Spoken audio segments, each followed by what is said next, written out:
Hello everybody, my name is Alexander Wünsche from Zahntechnique in Miami, and today we are here with Argen and we're making an introduction video or instruction video for the iNK3D. So I'm very excited and we're gonna start right away. Every jar in this kit comes pre-mixed.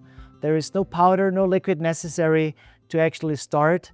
It is a nice consistency. Beautiful consistency here, and we can basically put it directly to our mixing palette or to our stain palette and can use it without any liquids.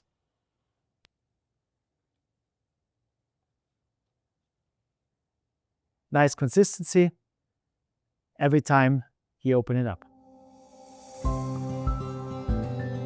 The 19 shades of this kit weren't chosen randomly. They weren't chosen to mimic nature as close as possible. We have the 4 main shades A, B, C, D, and we have 15 characterization stains and shades to mimic nature as close as possible.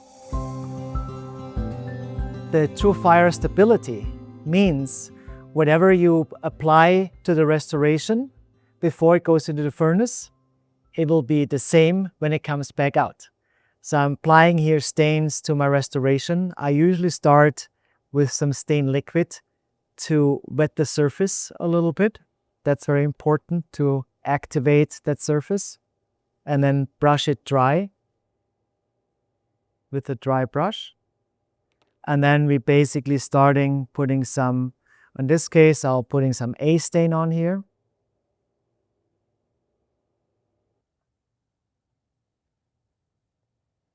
I love to utilize a little more of the dentin color, some more chromatic shades for the interproximals to get a nice separation in between the teeth, to have a nice individual look. Since this is a 300 bridge, I like to have that nice separated. So this goes into the oven now, and we'll see when we take it out, it will look the same.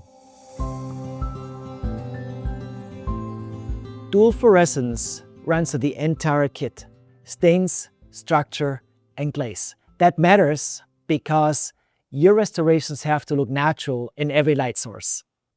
Older single fluorescence materials were built for a narrow range of UV wavelengths. iNK3D is built for the full spectrum your patients actually live in. You might notice the glaze paste looks slightly off-white. These are the fluorescence pigments, and if you fire it, it will be perfectly clear. Here's something that really matters. The aesthetic stains fires exactly the same temperature as the structure. That matters a lot because if you would like to stain after you put the structure, after you build structure paste, you don't lose everything you built up before because it fires on the same temperature. So you can stain before, you can build structure, you can stain after and glaze after. The aesthetic structure has a lower viscosity by design. It helps to actually move the structure perfectly with your brush. It follows your brush basically to the restoration. So I'm going to show this here very quick. We take out the structure. Again, there's no liquid necessary. Take a little bit of structure out of the jar as is. Put it on the palette. On the palette, we actually can move it around a little bit, and we realize it's as much as we move around, it gets a little more viscose, but it will stay where we move around. I can move it to a nice tip, and a tip will stay where it is. It's really, really beautiful how we can manipulate that. The clear structure lets you add bulk to the restoration without any modification of the shade or stain underneath. That's just basically if you need some more volume or some more anatomies without actually changing anything on the shade, on the coloration. So we see here the clear structure. going to put this right next to the enamel structure on my palette. Again, no liquid necessary. Just put it right here.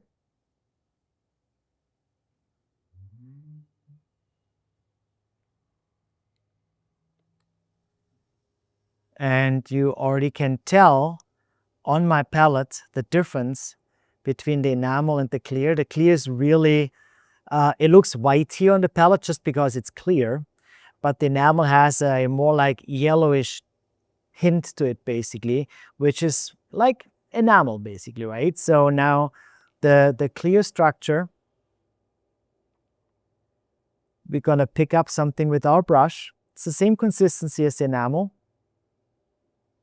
And I'm going to place this right on the same tooth on the distal side, on the distal line angle, so we actually can compare after we firing the restoration how the clear structure looks on top of the tooth with the shading and how the enamel structure will come out after firing. Just in compare that we see basically both structure paste, how they look.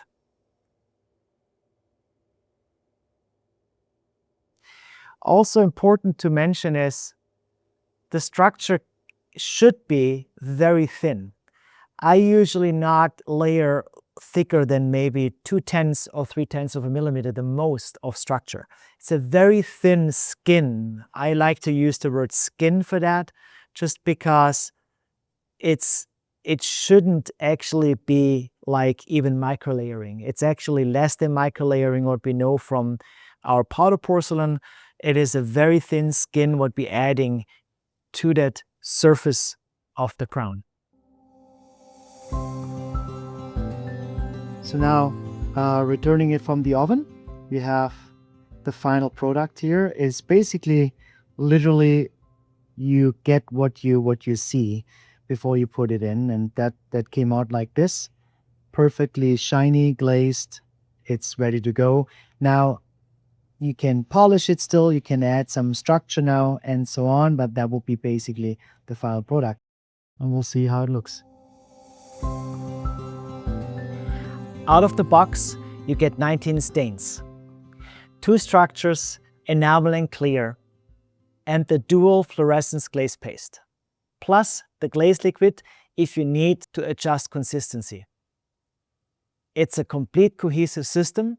Everything you need for aesthetic characterization is right here.